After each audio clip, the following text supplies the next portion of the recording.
Et si, en une seule nuit, l'Ukraine avait vu son avenir plonger dans l'obscurité? Dans la nuit du 7 au 8 novembre 2025, 2 centrales thermiques majeures sont détruites. Simultanément, d'immenses pertes frappent les sous-stations reliant les centrales nucléaires au réseau national. Ce n'est pas une simple panne, c'est une rupture totale au cœur de l'énergie du pays. Au sommet de l'État, la panique s'installe. Les dirigeants lancent des appels désespérés, tentent de minimiser le désastre, mais savent que l'infrastructure énergétique nationale s'est effondrée en quelques heures. Ce qui est menacé dépasse l'électricité. Il s'agit de la capacité du pays à fonctionner, se défendre, maintenir la confiance de son peuple et de ses alliés. Quand la lumière s'éteint, tout vacille. Économie, institutions, sécurité. Est-ce un revers tragique ou un point de non-retour? Pour en saisir l'ampleur, il faut revenir sur le contexte et la mécanique précise de cette opération. Comment une telle attaque a-t-elle été rendue possible? Plongeons dans les coulisses des jours qui ont précédé cette nuit décisive. Avant cette nuit décisive, l'Ukraine vacillait-elle déjà sur le fil de la crise énergétique? Ou bien la catastrophe couvait-elle, inévitable, attendant l'étincelle qui ferait tout basculer? Depuis février 2022, l'Ukraine a perdu entre 39 et 41 gigawatts sur ses 56 gigawatts de capacité électrique initiale. Près de 70% de sa puissance de production se sont évanouis sous les frappes et les sabotages. À l'aube de l'hiver, il ne restait que 16 à 18 gigawatts en état de marche, tandis que la demande nationale, elle aussi, oscillait entre 16 et 18 gigawatts lors des pics de froid. Un seul écart, une vague de froid imprévue, pouvait suffire à faire sombrer un district entier dans l'obscurité. Les importations d'électricité, limitées, provenaient laborieusement de l'Union européenne, mais les réseaux endommagés rendaient toute hausse impossible. Chaque mégawatt comptait. Pourtant, nul ne pouvait offrir davantage. La crise perçait déjà. Coupures localisées, dépendance accrue à l'aide extérieure, instabilité chronique du réseau. L'autonomie énergétique, jadis un socle, n'était plus qu'un mirage. Désormais, la sécurité énergétique, donc la souveraineté militaire et politique du pays, ne tenait plus qu'à un fil. Le moindre choc pouvait briser l'équilibre fragile. La nuit du 7 au 8 novembre allait tout bouleverser. Ce qui s'est joué cette nuit-là, ce n'est pas seulement l'attaque d'une infrastructure, mais une bascule stratégique aux conséquences incalculables. L'Ukraine entre alors dans une nouvelle ère de vulnérabilité. Ce n'était pas une salve ordinaire, c'était la mise en œuvre d'un plan minutieux, conçu pour couper l'énergie à tout un pays, sans retour possible. Pour saisir l'ampleur de cette attaque, il faut disséquer sa logique. Les Russes ont ciblé la chaîne énergétique ukrainienne sur 3 niveaux imbriqués. Premier niveau, les centrales majeures, Tripoli, Zmiev, Pridnestrovskaya, Kremenchuk. Sans ces piliers, villes et industries s'éteignent, irrémédiablement. Deuxième palier, les sous-stations nucléaires. Même si les centrales atomiques continuent de produire, elles deviennent inutiles si les sous-stations qui relient cette électricité au réseau sont détruites. Les centrales se transforment alors en îlots isolés, incapables d'alimenter la population ou l'économie. Troisième échelon, tout le réseau de transport et de distribution. Lignes à haute tension, transformateurs, nœuds régionaux. Si ces infrastructures cèdent, même l'électricité produite reste bloquée. Résultat, un blackout systémique, implacable. Mais il ne s'agissait pas de frapper quelques cibles symboliques. En une seule nuit, des frappes coordonnées ont touché pas moins de 149 secteurs, sites militaires, logistiques, bases de drones et défense aérienne inclus. Ce n'est pas un hasard. L'objectif, déclencher un effet domino. Si une centrale survit mais que les lignes ou les sous-stations tombent, aucun kilowatt n'atteint les foyers ou les usines. Un maillon isolé ne sert à rien sans l'ensemble de la chaîne. La remise en état paraît presque impossible. Les équipements sont uniques, fabriqués sur mesure, avec des délais de production qui se comptent en plusieurs mois, parfois en plusieurs années. Les spécialistes capables de relancer ce type d'infrastructure sont rares, épuisés par la guerre. Le pire, tant que les frappes continuent, chaque tentative de réparation peut être anéantie en un instant. Réparer, c'est parfois tout perdre à nouveau.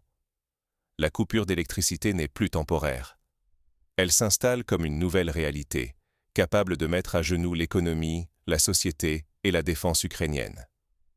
Pour comprendre la portée réelle de cette attaque, il faut examiner les conséquences concrètes sur le terrain.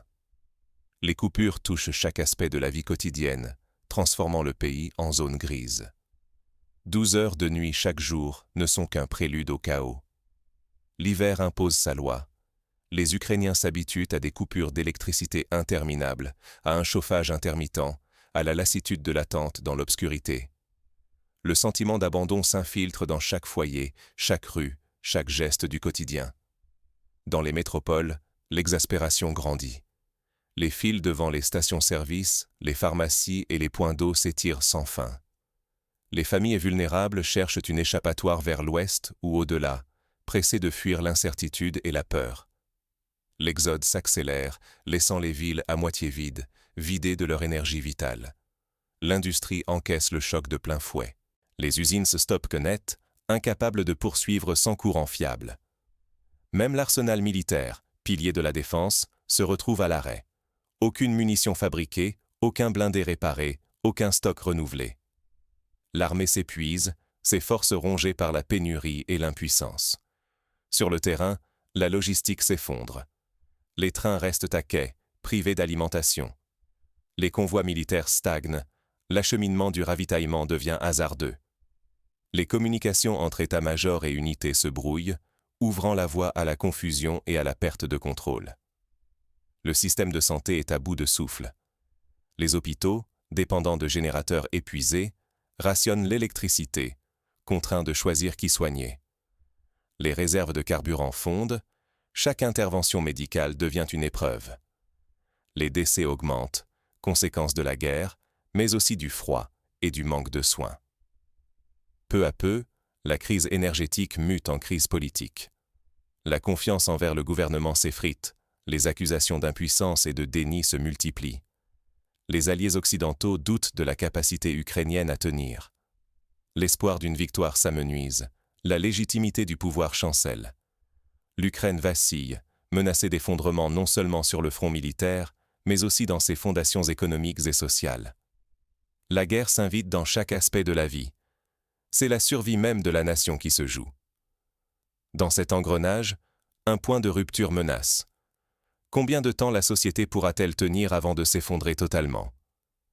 L'Europe et le reste du monde observent, conscients qu'ici se dessine l'avenir d'une guerre où l'énergie est devenue la première ligne de front. L'énergie est-elle devenue l'arme absolue du XXIe siècle? Ce doute s'impose avec une acuité inédite depuis la nuit fatidique du 7 au 8 novembre 2025, quand une opération méthodique a foudroyé l'Ukraine. Au-delà des images de destruction, c'est la bataille invisible pour le contrôle de l'énergie qui façonne désormais l'avenir du pays. Première leçon, la supériorité d'une attaque systémique. Ce n'était pas une succession de frappes, mais un plan précis, visant à paralyser tout le réseau énergétique. Chaque centrale, chaque sous-station ciblée a déclenché un effet domino dont l'Ukraine ne se remettra pas de sitôt. Deuxième constat, la vulnérabilité extrême des infrastructures nationales. Conçue pour la stabilité, elle n'était pas préparée à une offensive coordonnée. Quelques cibles critiques frappées, et c'est un pays entier qui vacille, son économie et son État menacés de paralysie. Troisième point, les limites incontournables de l'aide extérieure. Ni l'électricité importée, ni les convois de générateurs ne peuvent, en quelques semaines, remplacer des équipements perdus en quelques heures. Les lignes d'importation saturent vite, et les besoins d'une nation dépassent largement les solutions temporaires. Quatrième vérité, la dépendance absolue à des équipements de pointe, irremplaçables à court terme. Turbines, transformateurs, générateurs, fabriqués sur mesure, avec des délais de remplacement qui se comptent en mois, voire en années. Même la solidarité internationale ne peut combler ce vide immédiat. Cette crise rappelle qu'ignorer la défense de ces infrastructures vitales, c'est s'exposer à un risque existentiel. L'énergie n'est pas un secteur parmi d'autres, c'est le socle de la souveraineté et de la vie quotidienne. Aujourd'hui, la guerre se joue autant dans les salles de contrôle que sur le champ de bataille. Mais cette nouvelle réalité énergétique n'est pas propre à l'Ukraine. Elle pose des questions brûlantes pour toute l'Europe, et au-delà. Comment anticiper la prochaine offensive silencieuse? Quand l'électricité s'effondre, c'est tout un pays qui chancelle. La nuit du 7 au 8 novembre 2025 restera dans l'histoire comme le moment où l'énergie s'est révélée être la nouvelle frontière de la guerre. En frappant l'infrastructure électrique de l'Ukraine, la Russie a infligé plus qu'une simple panne. Elle a imposé un déficit énergétique que ni l'importation ni l'aide occidentale ne pourront combler à court terme. Désormais, chaque centrale, chaque sous-station, chaque câble devient un champ de bataille invisible. Ne pas saisir la portée de cette offensive, c'est ignorer que les guerres modernes se livrent autant dans l'ombre des réseaux que sur les champs de bataille traditionnels.